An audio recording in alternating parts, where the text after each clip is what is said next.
오늘 우리는 본문 말씀을 통해서 되게 하라라는 하나님의 말씀으로 우리가 함께 살펴보려고 합니다. 오늘 본문은 우리가 15절부터 18절 말씀까지 읽었지만 사실은 19장부터 본문이 시작이 되고 있고 또 더 나아가면 갈멜산에서 엘리야가 바알을 섬겼던 사람들 850명을 죽인 사건부터 그렇게 시작되어지는 배경으로 우리가 함께 살펴보면 더욱 도움이 되는 말씀입니다. 우리가 보통 엘리야 하면은 그는 아주 대단한 믿음의 사람으로 우리는 기억합니다. 엘리야 하면은 우리가 가장 대표적인 사건이 하늘에서 하나님의 불이 내리기 위해서 그 갈멜산에서 위대한 하나님의 그 살아계심을 증거하여 주었고 보여주었던 그런 엘리야를 우리는 기억합니다. 이 갈멜산에 엘리야를 기념하는 동상이 있는데요, 그 엘리야의 기념 동상에 보면 엘리야가 든 칼이 있습니다. 근데 그 칼 모양을 가만히 보면 칼 날이 많이 빠져 있고 무뎌져 있는 그런 모습으로 조각이 되어 있습니다. 거기에 이렇게 설명되어진 그 글을 보면 엘리야가 그 칼을 가지고 그 수백 명의 사람들을 죽이다 보니까 칼날이 그렇게 무뎌졌다라는 그런 안내 글이 있었습니다. 엘리야가 그만큼 얼마나 위대한 사람인가 하는 것은 우리는 얼마든지 엘리야의 영웅담을 떠올린다면 충분히 이해할 수 있습니다. 하나님의 불을 산에 임하게 할 수 있는 사람, 또 그의 머리를 무릎 사이에 놓고 기도할 때 하나님께서 엘리야의 기도를 들으시고 3년 6개월 동안 비가 오지 않았던 이스라엘 땅에 비가 오게 하셨던 하나님의 그 능력을 일으켰던 사람, 여러분 이 정도면은 엘리야에 대한 소개는 충분하지 않겠습니까? 정말 대단한 사람입니다. 이런 엘리야와 같은 믿음을 산다면 우리는 얼마나 좋을까라는 생각도 우리는 하게 됩니다. 그런데 이런 엘리야가 어떤 상황에 이르게 되어지는가를 우리가 함께 보게 되는데요, 우리 19장 우리가 읽진 않았지만 4절에 보면 자기 자신은 광야로 들어가 하루길쯤 가서 한 로뎀나무 아래에 앉아서 자기가 죽기를 원하여 이르되 여호와여 넉넉하오니 지금 내 생명을 거두시옵소서. 나는 내 조상들보다 낫지 못하니이다. 여러분, 이런 엘리야의 이 고백과 이 기도가 이해가 되시는지 모르겠습니다. 지금 엘리야의 이 기도 내용을 보면 어떻게 이런 사람이 바알과 아세라를 섬겼던 선지자 수백 명을 죽였던 인물이었을까? 어떻게 이 사람이 하늘에서 불을 내리게 했던, 하나님의 불을 임하게 할 수 있었던 사람이었을까? 어떻게 이 사람의 기도를 들으시고 하나님은 약속하신 비를 하나님이 내려주실 그런 인물이 정말 이 사람이 맞는가 할 정도로 지금 엘리야는 하나님 앞에 무엇이라고 기도하냐면, 하나님 넉넉하오니 지금 내 생명을 거두시옵소서.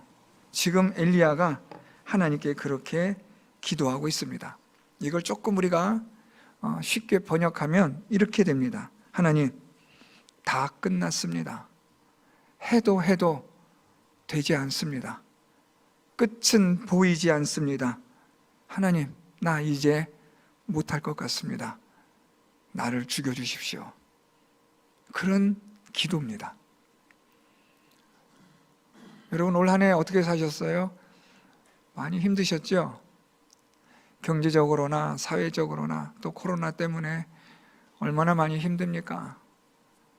우리 성도님들이 이렇게 제가 신방하거나 만나서 말씀 들어보면 이구동성을 하는 말들이 그거예요. 목사님 죽겠습니다. 목사님 죽겠어요. 힘들어요. 다들 그런 내용이에요. 여러분, 오늘 이 엘리야도요, 하나님 앞에 무엇이라 말하냐면, 하나님 나 죽겠어요.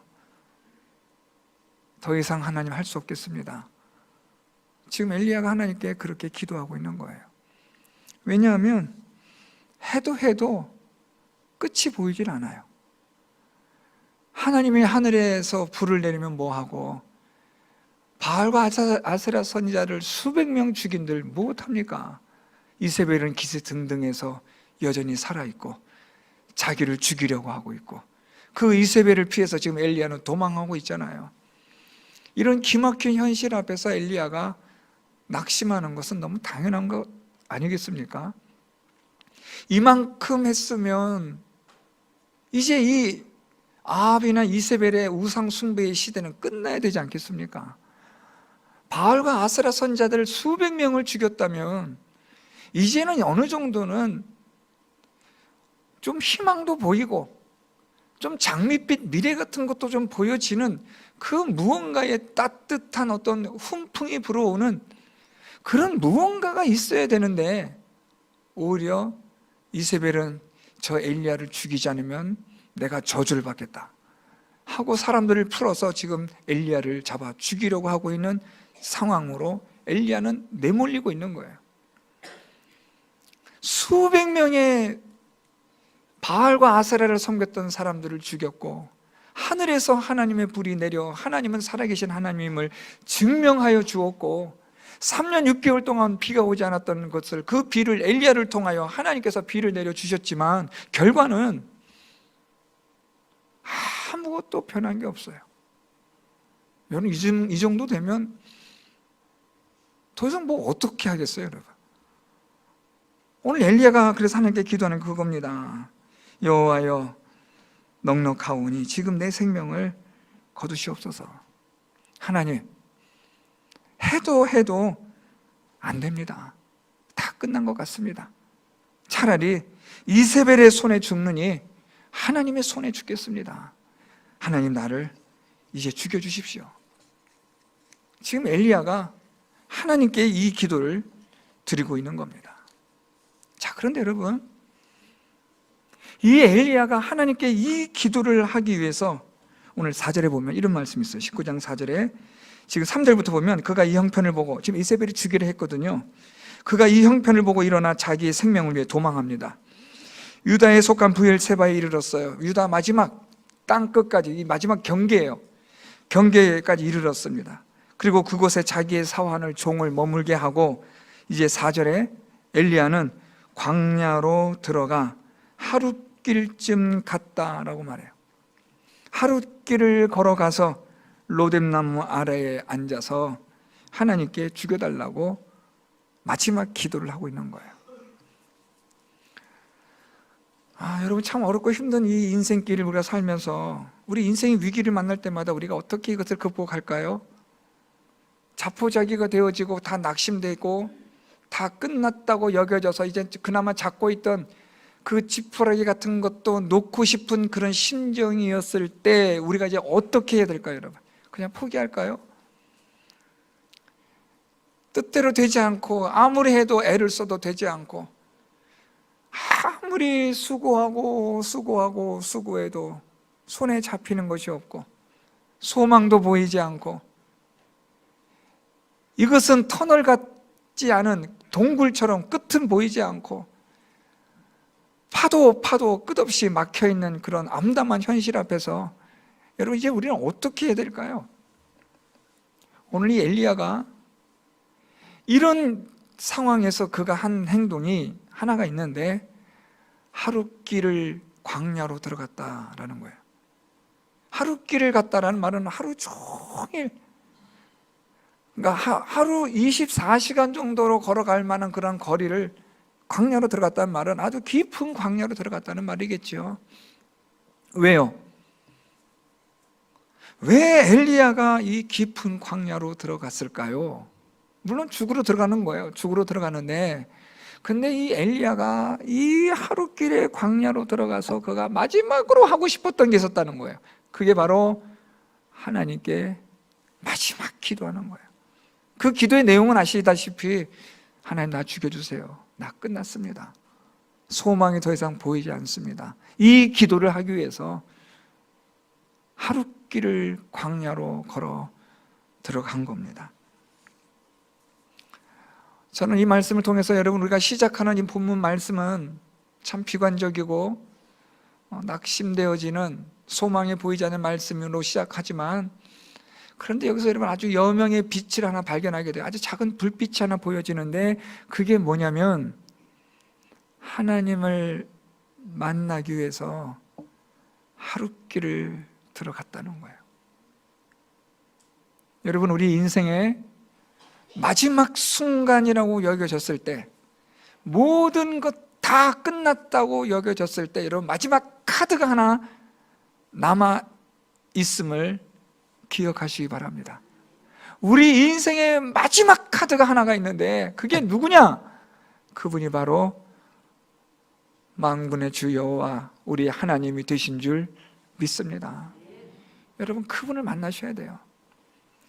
이젠 끝났다고 여겨지는 그 순간, 이젠 다 정리하고, 엘리야가 말한 것처럼 하나님 끝났습니다, 더 이상 소망이 없습니다, 이제 날 죽여주십시오 해도 되지 않습니다. 하나님 그냥 차라리 저를 죽이시는 게 하나님도 좋고 저는 너무 좋습니다. 사는 것보다 죽는 것이 여러분 얼마나 쉽습니까? 차라리 하나님 죽겠습니다 하는 그 심정을 하나님께 마지막으로 기도하기 위해서 하룻길을 광야로 엘리야가 들어간 거예요. 하나님 만나서, 하나님 나 죽여주세요, 난 이제 안 됩니다 하고 하나님께 자기의 모든 생명을 내걸고 이젠 죽기로 다짐한 거예요. 그래서 여러분 오늘 말씀 보면요, 이 엘리야가 로댓나무 아래에서 그렇게 한 다음에 5절에 보면 로댓나무 아래에 누워 자더니 라는 거예요. 여러분 갑자기 뭐 엘리야가 무슨 뭐 잠이 엄습해서 뭐, 그게 아니에요 여러분. 물론 잠은 들었지만 이젠 끝났다, 난 여기서 들어 누울 테니 하나님 내 생명 취하십시오, 지금 내가 누운 이 자리가 내 몇 자리입니다 하나님, 나 이대로 죽습니다 하고 딱 내려놓은 거예요. 여러분 사람이요, 끈을 딱 놓는 순간 여러분 사실 사람이 정말 끝난 겁니다. 하나님 외에 우리가 이 세상에 사는 가운데 어떤 소망도 없다 싶어지고 여겨져서 이제 끝났다라고 손을 딱 놓는 순간, 그동안 우리가 지탱해오고 끝까지 견뎌왔던 모든 에너지가 한순간에 다 방출돼 버리는 거예요. 그러면 사람 죽는 겁니다. 오늘 이 엘리야가 하나님 앞에 끝났다고 여겨지고 그는 이젠 죽는 거예요. 하나님 나 죽여주세요 했고, 이제 이 로뎀나무에 누워서 하나님이 나를 죽이시기를, 내 생명을, 영혼을 거두어 가시기를 기다리며 들어 누운 거예요. 여러분, 이렇게 엘리야가 이 로뎀나무 안에 들어 누웠는데, 우리 5절부터 8절 말씀 보면 5절에 로뎀나무 아래에 누워 자더니 천사가 그를 어루만지며 그에게 이르되 일어나서 먹으라 하는지라. 또다시 7절에 보면 여호와의 천사가 또다시 와서 어루만지며 이르되 일어나 먹으라. 전 여러분 이 말씀을 준비하면서 참 어떻게 보면 좀 눈물이 났어요. 하나님이 이 엘리야가 죽여달라는 이 기도에 하나님이 어떤 마음이셨을까 하는 생각을 했어요. 여러분 만일 그런 일이 있어서도 안 되고 또 상상할 수도 없는 일이지만, 우리 자녀들이 엄마 아빠 나 못 살겠어요, 나 죽여주세요, 그런 말을 한다면 부모의 심정은 여러분 어떨까요? 얼마나 힘들면 저런 소리를 할까? 가슴이 찢어지는 거 당연한 거 아니겠어요? 지금 엘리야가 하나님 앞에 무슨 기도를 했냐면, 하나님 나 죽여주세요, 더 이상은 나 못하겠어요. 뭐 소망이 보여야 일을 하죠. 씨를 뿌리면 열매는 고사하고 싹이라도 나는 걸 보여주면 그래도 일할 맛이 나잖아요. 지금 아합과 이세벨이 통치하는 이 우상의 시대가 이제 조금이라도 끝날 기미가 보여야 될 텐데, 아무리 해도 끝이 보이질 않는 거예요. 그러니까 이 엘리야 같은 이 위대한 하나님의 사람도, 칼날이 무뎌지도록 수백 명을 죽였던 이 엘리야도 자포자기한 거예요. 하나님 나 죽여주세요, 끝났습니다, 안 됩니다. 그런 엘리야에게 하나님이 천사를 보내시는데 두 가지 때문에 보냈어요. 첫째는 엘리야를 하나님께서 어루만지어 주세요. 천사가 지금 이 엘리야를 어루만지며 일어나서 먹으라 하고 숯불에 구운 떡과 한 병 물을 갖다 줘요. 하나님이 갖다 주신 거죠. 저는 이 구절을 읽으면서 참 눈물이 났던 게 어루만지다라는 거예요. 하나님 나를 만지셨다. 제가 기도원에 있을 때요, 제가 많은 여러 책들을 읽었는데 특히 그 중에 베닌 목사님이 썼던 책들은 제가 그때 은사에 관심이 많아서 다 읽었어요. 이 베닌 목사님 썼던 많은 책들 가운데 딱 한 권의 책 제목이 지금도 기억나는 게 있어요. 그가 나를 만지셨다. He touched me 라는 책인데요, 그분이 나를 만지셨을 때 하는 그 제목으로 쓰여진 책 내용이 참 제가 지금도 잊지 못할 감동이에요. 하나님이 우리를 만지시면 우리의 마음이 하나님이 주시는 위로로 우리가 힘을 얻게 되는 줄 믿습니다. 마음에 힘을 얻는 거예요. 여러분, 사람이 왜 무너지고 왜 쓰러지냐면 소망이 없으니까요. 마음에 힘이 없으면 사람은 쓰러지는 거예요. 사람을 지탱시켜 나가고 힘있게 밀어붙일 수 있는 그 발전기는 무엇이냐면 우리 안에 있는 이 마음의 희망이에요. 이 희망이 없어지면 끝난 거예요. 오늘 이 희망의 등불이 꺼져버린 엘리야에게 하나님이 찾아오셔서 그를 어루 만져주시는 거예요. 꺼져버린 그의 영혼의 그 등불을 다시 켜서 세워주시는 거예요. 힘들고 외롭고 낙심하고 좌절하고 절망한 이 엘리야를 하나님이 만나주신 거죠.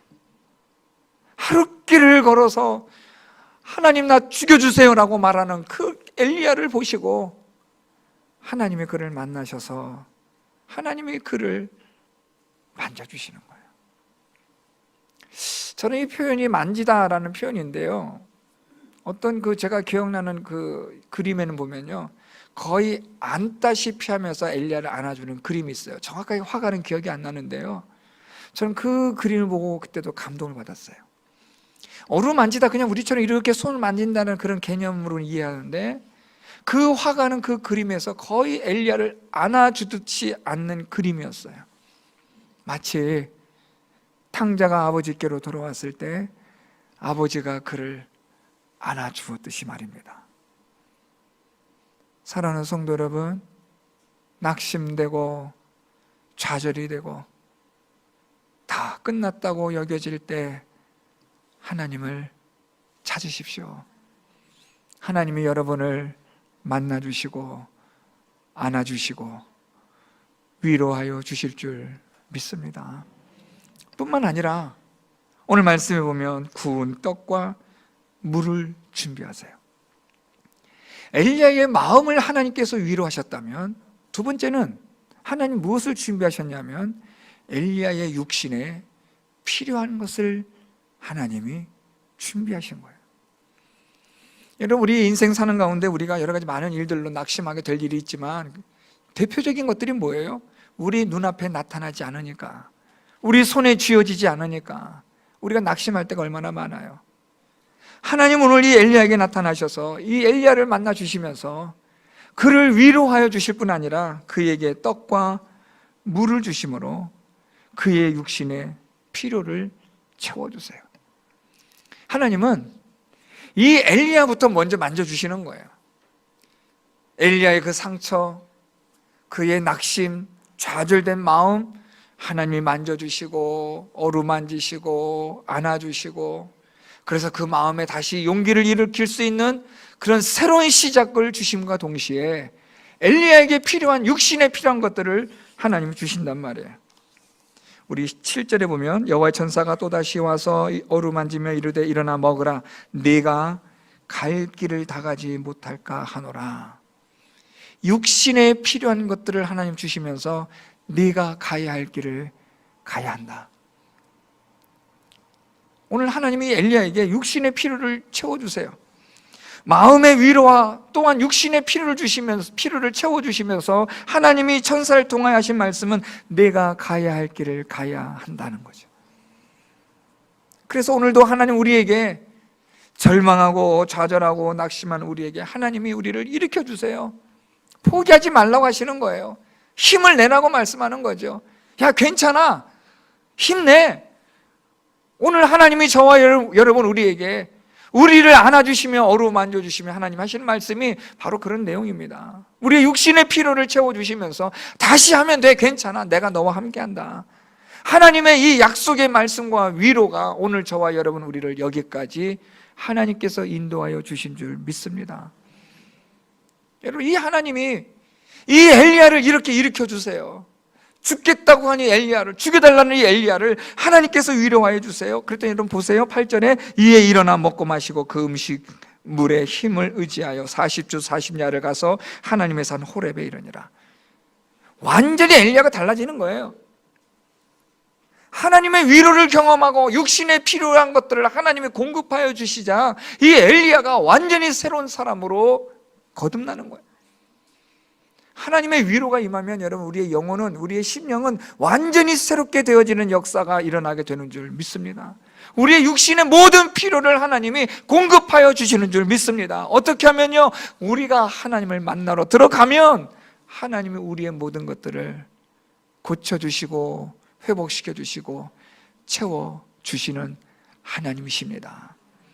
엘리야가 하루길 걸어 하나님을 만나러 들어가서 로뎀나무 아래 들어누워 나 이제 끝났습니다, 하나님 죽여달라고 말할 때 하나님은 엘리야를 죽이시는 게 아니라 그의 마음을 어루만져 주시고 그의 육신에 필요한 것들을 주시면서 네가 가야 할 길을 가야 한다, 다시 일으켜 주시는 거예요.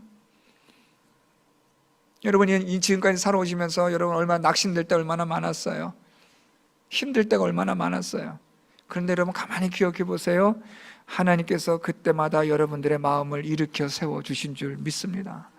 우리의 육신에 필요한 것들 하나님이 공급하여 주신 줄 믿습니다. 여러분, 우리가 자녀들 때문에 우리가 얼마나 많이 울고불고 기도한 때가 있었어요. 또 자녀들로 인해서 우리가 기도할 때가 있지 않아요? 여러분 기억하세요. 하나님께 우리가 만나러 들어가면 하나님은 여러분들을 만나주시고 여러분들을 위로하여 주실 뿐 아니라 여러분의 육신의 모든 필요한 것들을 하나님이 해결하여 주실 줄 믿습니다. 하나님을 만나러 들어가셔야 됩니다. 하나님이 이제 이 엘리야에게 사명을 주십니다. 그게 오늘 본문 말씀이에요. 15절부터 18절 말씀에 하나님이 이제 42주야를 걸어서 하나님의 산에 온 엘리야에게 하나님이 사명을 주시는데, 여러분 이 사명을 주실 때 하나님 이런 말씀을 하세요. 여호와께서 15절 그에게 이르시되 너는 내 길을 돌이켜 광야를 통하여 다메섹에 가라는 거예요. 여러분, 그래서 이 돌이켜라는 이 히브리어가요, 그냥 오던 길을 되돌아가라 이런 의미의 단순한 뜻이 아니라 엘리야의 마음의 생각, 의식의 전환을 일으키는 말씀이에요. 다 끝났다고 여기지 마라. 아무리 해도 안 되니까 엘리야는 끝난 줄 안 거예요. 아니 수백 명의 바알과 아세라 선자를 죽여도 이게 도대체가 끝날 기미가 안 보이고, 이세벨은 더욱더 기세가 등등하고, 이 온 이스라엘은 하나님을 믿지 않고 우상을 여전히 믿고 있는 이 현실 앞에서 엘리야는 아무리 해도 안 되겠다라고 포기해버렸는데 하나님은 나는 포기하지 않는다는 거예요. 돌이키라는 거예요. 너 생각 좀 바꾸라는 거예요. 내가 포기하지 않았는데 왜 너는 포기하냐? 하나님 말씀이 그거예요. 여러분, 우리가 얼마나 쉽게 포기합니까? 우리는 얼마나 쉽게 여러분 우리가 행하려고 했던 것들 우리가 중간에서 중도에서 그만둔 적이 얼마나 많습니까? 오늘 하나님이 이 엘리야에게 돌이키라는 거예요. 무엇을요? 내 마음을, 생각을 바꾸라는 거예요. 어떤 생각으로요? 하나님의 능력으로 할 수 있다는 생각을 갖게 하시는 거예요. 그러면서 여러분 하나님께서 엘리야에게 세 가지를 말씀하세요. 아주 기가 막힌 말씀하세요. 여러분 오늘 말씀 보면 이렇게 말씀합니다. 15절 우리 중간절부터 보면 다메섹에 가서 이르거든 하사엘에게 기름을 부어 아람의 왕이 되게 하고, 너는 또 니미시 아들 예후에게 기름을 부어 이스라엘의 왕이 되게 하고, 너는 또 아벨 무홀라 사바스 아들 엘리사에게 기름을 부어 너를 대신하여 선지자가 되게 하라. 자, 여러분 보세요. 기름을 부어 왕이 되게 하고 선지자가 되게 하라. 간단해 보이잖아요. 하면 될 것 같죠? 사실 우리가 잘 아셔야 돼요. 이 내용이 무슨 말인지를 아셔야 되는데, 오늘 지금 하나님께서 주신 이 말씀들 내용을 보면 이게 만만한 내용이 아니에요. 하사엘에게 기름을 부어 아람의 왕이 되게 하라. 하사엘은 왕족이 아니에요. 하사엘은 그냥 군대 장관입니다. 여러분, 군대 장관이 왕이 된다는 건 뭐예요? 반란을 일으키는 거예요. 반란을 일으켜서 이 사람이 왕이 될지 죽게 될지 그걸 누가 알아요? 자기 생명을 걸고 어떻게 반란을 일으킬 수 있겠습니까? 그런데 오늘 하나님의 엘리야에게 말씀하시길 하사엘에게 기름을 부어서 아람의 왕이 되게 하라는 거예요. 뿐만 아니라 여러분, 예후도 마찬가지예요. 예후도 군대 장관이거든요. 그런데 하나님은 지금 이 예후에게 기름을 부어서 그가 이스라엘의 왕이 되게 하라는 거예요. 아니, 장군이 어떻게 왕이 될 수 있습니까? 쿠데타를 일으키지 않는 이상, 왕을 죽이지 않는 이상 왕이 될 수가 없죠. 그런데 왕을 죽이는 일이 잘못되면 자기가 죽는 거예요. 이 위험천만한 일을 여러분 어떻게 엘리야 보고 하나님 하라고 하시는지 참 답답해요, 여러분. 그런데 여러분, 또 기가 막힌 말씀이 또 있어요. 엘리사에게 지금 하나님께서 무엇을 말씀하세요? 기름을 부어 선지자가 되게 하라. 이것도 간단한 얘기가 아니에요, 여러분. 우리 성경 말씀 보시면 아시겠지만 엘리사는 거부예요. 부자예요. 부자가 모든 자기 재산을 다 포기하고 하나님의 선지자가 된다는 거예요. 여러분, 쉽다고 생각하세요? 오늘 만약에 우리 성도 여러분들 중에 돈 많은 분이 계세요. 저보고 하나님이 너 가서 저 사람한테, 저 집사람한테 가서 그 재산 다 팔아서 하나님께 헌금하고 너 이제 목사가 되라고 전해. 목사 되라고 해. 여러분, 이 말이 쉬워요, 여러분? 뭐가 어려운 거예요? 목사 되는 건 뭐 해보면 되지 않겠어요? 뭐 신대원 가고 뭐 공부하면 되지 않겠어요? 뭐가 어려운 거예요? 어떻게 그 재산을 포기하라고 말해요? 그 생명 같은 돈을 어떻게 내가 포기하라고 말할 수 있어요, 여러분? 내가 말한다 한들 그 말을 듣겠습니까? 장관에게 가서 너가 왕이 될 거다 라고 말하고 너가 왕이 될 거니까 빨리 저 왕을 죽이고 그 왕의 자리에 앉으라고 하면 그 장관이 그 말 듣고 오케이 하고 가서 왕 죽이고 왕이 되는 그런 일이 이렇게 쉽게 되겠냐고요. 지금 하나님 말씀하신 명령은 다 뭐예요, 여러분? 불가능해요. 돈 많은 사람이 어떻게 재물을 포기합니까? 이게 가능합니까, 여러분? 안 돼요. 그래서 엘리야가 지금 낙담하고 낙심한 이유도 그거잖아요. 아무리 해도 안 되는 거예요. 바알과 아세라 선지자를 수백 명 죽여도 안 되잖아요. 이세벨은 여전히 살아있잖아요. 엘리야는 지금 도망가고 있잖아요. 도대체 하나님 무슨 말씀하시는지 엘리야 통 종잡을 수가 없는 거예요. 그런데 말입니다, 오늘 말씀, 마지막 말씀 볼까요? 하나님께서 엘리야에게 주신 마지막 말씀 18절 우리 같이 한번 읽어볼까요? 18절 말씀 다 같이 읽겠습니다. 시작. 그러나 내가 이스라엘 가운데 7,000명을 남기리니 다 바알에게 무릎을 꿇지 아니하고 다 바알에게 입맞추지 아니한 자니라. 아멘. 하나님 무엇을 준비하셨다 그래요? 7,000명. 그들이 누구예요? 바알에게 무릎 꿇지 않고 바알에게 입맞추지 않는 사람. 여러분, 무슨 말일까요? 물론 하나님께서 엘리야가 나만 홀로 남았나이다 라는 이 두 번의 말씀을 하나님도 의식하셨어요.